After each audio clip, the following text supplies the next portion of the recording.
Ito daw. Sabi ko na nga. Magandang hapon daw. Hello! Magandang hapon. Magandang hapon. Kaya ako napahilot kasi lagi ka nakakanood. Na-select ko. Opo ka naman ay. Nadulas kasi ako. Nadulas kayo? Dito kayo. Kailan kayo na ano? Nasagsagan pa ng COVID po eh. Ilang taong kayo na ngayon, mami? Sir, 66 na. pero ano mo? Masakit yung mga ganito. Masakit? Okay.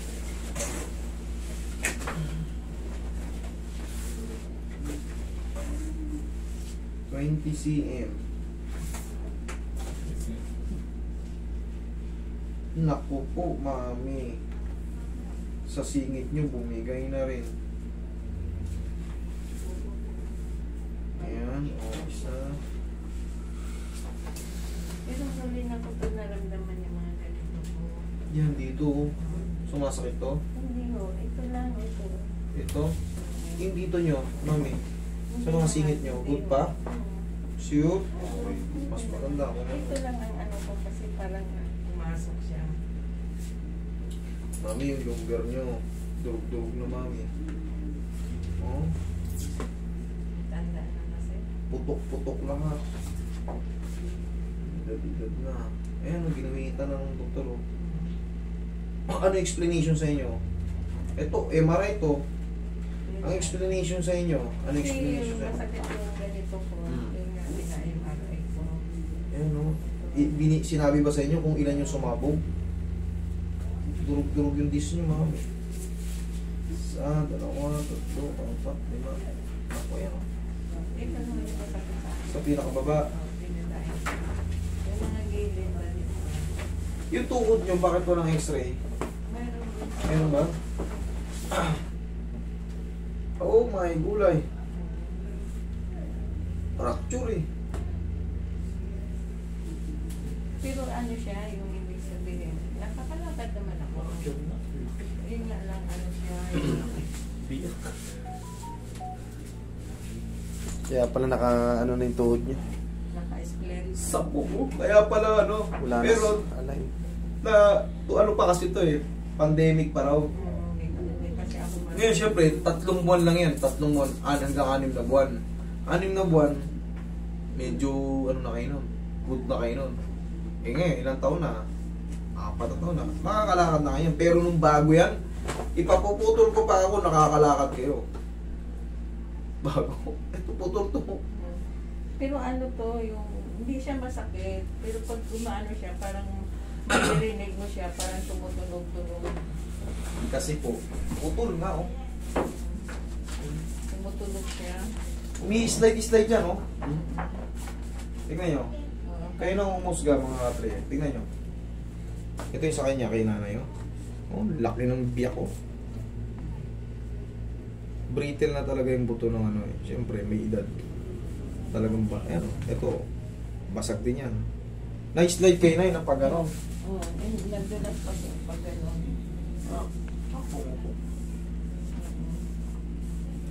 Asan yung impression nito?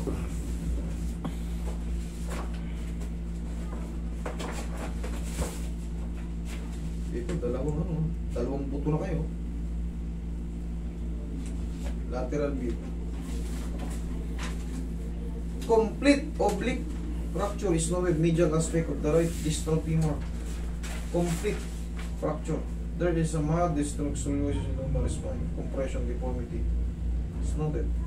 L2. There is mild decrease of vertebral height. L1, L2. Ito yung findings, oh. Complete oblique fracture. Okay? Malabo na talaga. Mami, para ano yan, hindi na yung mababalik kung magaling na yan. Dito sa may ano naman nyo, dito naman sa lower back nyo, there's mild dextroscoliosis. What is dextroscoliosis? Ang dextroscoliosis, ibig sabihin, merong kurba sa likod nyo, sa spinal cord nyo. Ay yung mga vertebrae nyo, ibig sabihin, hindi siya straight. Hindi kagaya nito, yan. Ang dextroscoliosis kasi yan, straight na pagang, di ba? Pag ganito ang dextroscoliosis. Yan, pag ganyan. Pag ano ng kurba, hindi hindi pa ganyan. Kaya siya sumasakit, ano. Opo. Ngayon, pag nagkaroon kasi ng gano'n yan, maiipit ito mga to. May mga disc. Ayan o. There is mild dextroscoliosis of the lumbar spine, compression deformity. What is compression deformity?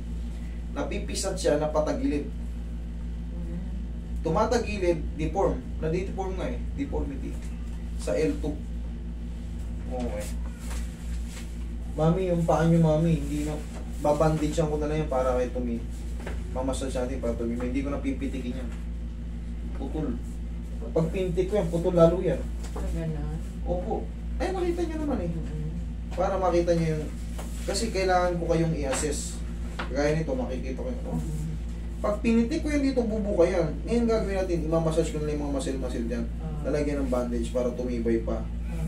Dapat palagi kayo naka saklay. Pero pag nasa bahay ako, hindi ako nagaganyan. Kailangan kasi wala nang depensa yan, oh. Ano yan? Pag nasa labas lang ako, gumaganyan ako. Kasi ang ano kasi to, yung tawag nito, pag nasa labas kasi ako, natatakot ako sa kagumay-ngaywang, diba? Putol nga mami yung buto nyo eh. Nakalagay yan nga, complete oblique fracture. What is oblique Pero fracture? kung pinalagpa-sintox ako, ang gusto lang yan, kanya makatulong sa gabi, ano daw yan eh. Hindi. Mangilo daw yan. Iba na ngayon. Iba na ngayon. Alam niyo kung ano nilalagay? Meron tayong tinatawag ngayon titanium plate. Titanium. Hindi naging iba yun. High grade na yun. High grade na bakal yung titanium plate. Mangilo yun pag malamig ang panahon. Gabi na ng electric fan. Mangilo yun. O, higa kayo patagilid mami. Pero sana maayos ko. Okay, Diyos ko. Operation yan mami. Ayun. Ang bigat nyo pa naman. Ayun. Tagilid Yan, po, tagilid. tagilid.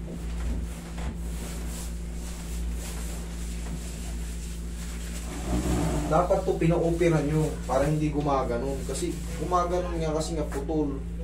Nakita ko yung lakad nyo gumaganon. Kasi nga wala nang depensa.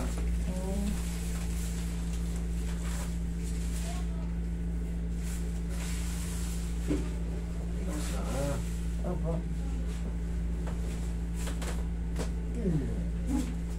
Taga saan po ba kayo? Malabon po eh. Malabon? Kabilang side. Lagyan nyo palagi ito ng pandepensa. Ibibabandage ko ito mamaya. Kahit pa paano medyo malakas yung tuhod nyo. Upol. Laglag nyo lang. Relax nyo lang. Kung labanan. Okay, dapa kayo.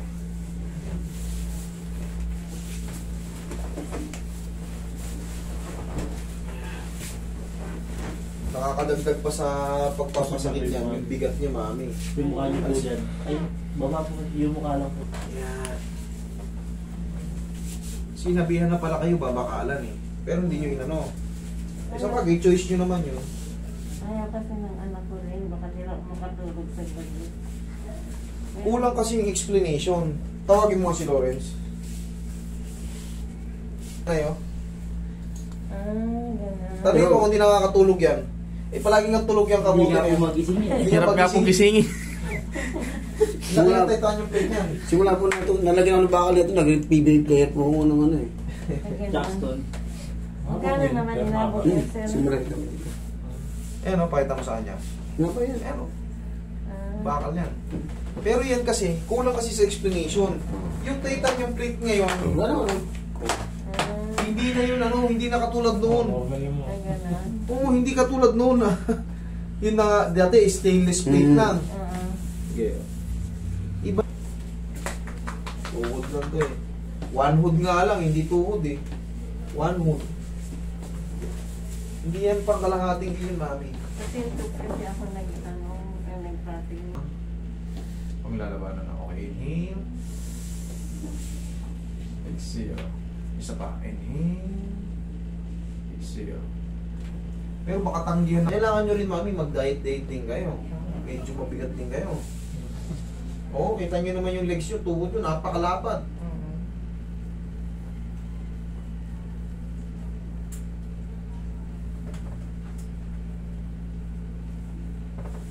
Ito, hindi ko na pwedeng hatakin to. Roy, bandage, Roy. Eh, isa sa mga part ng ano yun, ng treatment yung paghatak sa paa.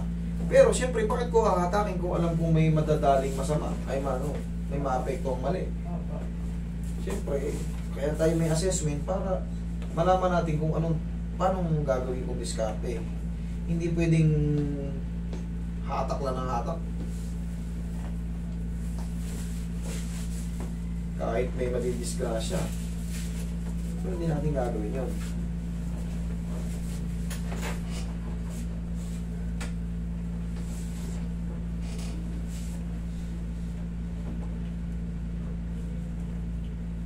Tatanggalin nyo lang ito, mami, pag matutulog kayo, ha? Opo.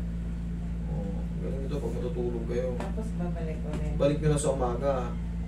Hanggat maaari may tukod kayo. Tungkod kayo para hindi na pupwesa itong tuhod nyo. Pag kasi bumigay ito, Opo. pati balakang nyo bibigay yan. Yan, masakit yan. Gaganong-ganong kayo. Wala, masisira lahat. Eh, umiidad na kayo. Opo. Senior citizen na kayo. Kaya nga nung nadulas kayo ng ganun, putol ka agad eh. Malutong na kasi yung buto natin. Okay? Sige, upo kayo. Dali, dyan na kayo, mamasage ko kayo dito nyo. Itong dextroscoliosis nyo, isaspay niyan. Kailangan lang naman ilihis na ng konti yan para matanggal na yung pagkaipit ng ano. Yan yung mga ganyan, oh. Mami, lapit kayo ng ano, Philippine Orthopedic. Panuhin nyo kung pwede pa kasi bumibigay yung paa ko eh. Bakalan yan. Tuhod lang naman yan. Huwag yung spine ha. Opo. Tuhod lang. Kung hindi nyo pa rin matanggap, magpa-advise kayo ron. Ha? Opo. Yun ang silang expert doon. Huwag kayo matakot sa gastusin doon. Kaya nang kaya i-cover na. Mataas lang kasi yung pinaganuhan nyo. Magtungkol kayo, mami. Opo. Yan. Tsaka mas